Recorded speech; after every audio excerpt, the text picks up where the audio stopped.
Indian ആർമിയെ കുറിച്ചുള്ള നിങ്ങളെ അതിശയിപ്പിക്കുന്ന 3 ഫാക്ട്സ് പരിചയപ്പെടാം. അതിൽ അവസാനത്തേത് കേട്ടാൽ നിങ്ങൾ തീർച്ചയായും അത്ഭുതപ്പെടും. നമ്പർ 3, ബോംബുകൾ കണ്ടെത്തുന്നതിനായി ഇന്ത്യൻ സൈന്യം എലികളെ ഉപയോഗിച്ചിരുന്ന കാര്യം നിങ്ങൾക്കറിയാമോ? അതെ, ലാൻഡ് മൈനുകൾ കണ്ടെത്താൻ പരിശീലനം ലഭിച്ച ഭീമൻ ആഫ്രിക്കൻ പൗച്ചഡ് എലികളെ ഉപയോഗിക്കുന്നു. TNT പോലുള്ള സൂക്ഷ്മമായ സ്ഫോടക വസ്തുക്കളുടെ അംശം പോലും കണ്ടെത്താൻ സഹായിക്കുന്ന സവിശേഷമായ ശക്തമായ ഗന്ധം ഈ എലികൾക്ക് അവകാശപ്പെട്ടതാണ്. സേനകൾക്ക് ഇവ ഒരു ആസ്തി തന്നെയാണ്.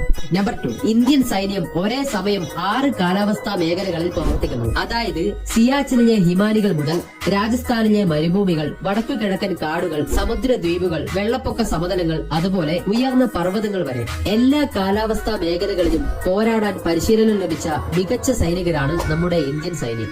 അവസാനത്തെ ഫാക്ടിലേക്ക് പോകുന്നതിന് മുന്നേ ചാനൽ ഒന്ന് സബ്സ്ക്രൈബ് ചെയ്യാനും ലൈക്ക് ചെയ്യാനും മറക്കല്ലേ. നമ്പർ 1, ഇന്ത്യൻ സൈന്യത്തിലെ സൈനികർ ഇപ്പോഴും ബഹുമാനിക്കുന്ന ഒരു ഗോസ്റ്റ് ലെജൻഡ് ഉണ്ട്. അതാണ് 1968 മരിച്ച ഒരു സൈനികനായ ബാബ ഹർഭജൻ സിംഗ്. ഇദ്ദേഹം മരണപ്പെട്ടതിന് ശേഷവും അതിർത്തി സംരക്ഷിക്കുന്നുവെന്നാണ് ഇവർ വിശ്വസിക്കുന്നത്. മറ്റ് സൈനികരുടെ സ്വപ്നങ്ങളിൽ പ്രത്യക്ഷപ്പെടുകയും വരാനിരിക്കുന്ന അപകടങ്ങളെക്കുറിച്ച് മുന്നറിയിപ്പ് നൽകുകയും അവരെ സംരക്ഷിക്കാൻ ശാരീരികമായി ഇടപെടുകയും ചെയ്തുവെന്ന് പറയപ്പെടുന്നു. സിക്കിമിലെ നാഥുല പാസിൽ ബാബ ഹർഭജൻ സിംഗിന് ഒരു ആരാധനാലയം പോലുമുണ്ട്. അദ്ദേഹത്തിന്റെ യൂണിഫോം കഴുകി കിടക്ക വിരിച്ച് അവധി പോലും നൽകാറുണ്ട്. ഇതിൽ നിങ്ങൾക്ക് ഇൻട്രസ്റ്റിംഗ് ആയി തോന്നിയ ആ ഫാക്ട് ഏതാണ്? കമന്റ് ചെയ്യൂ.